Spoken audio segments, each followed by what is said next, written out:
challenge po para sa ating mga gustong gumaling.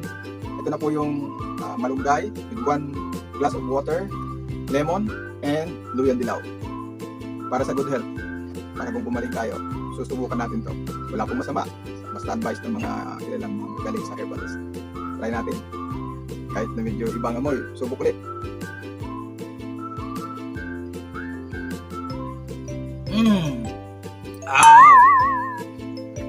Grabe ang ano. Good na lang may lemon pero grabe ang yung alam niyo po yung ano ng malunggay, matapang siya. There's something na parang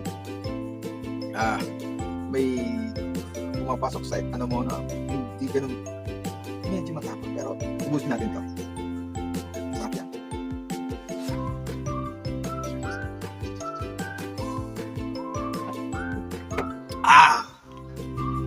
Woo! Grabe. Kung hindi lang siya gamot at effective, never. Pero talagang kakayanin natin. So ganun katindi ang ano. So yung mga mahihina ang ano, dating yung mahina sila sa mga ano, hindi talaga itutuloy pero sa akin hindi. Kakayanin ko. Challenge ko yun. At maganda naman, sarap siya. So yan muna for today.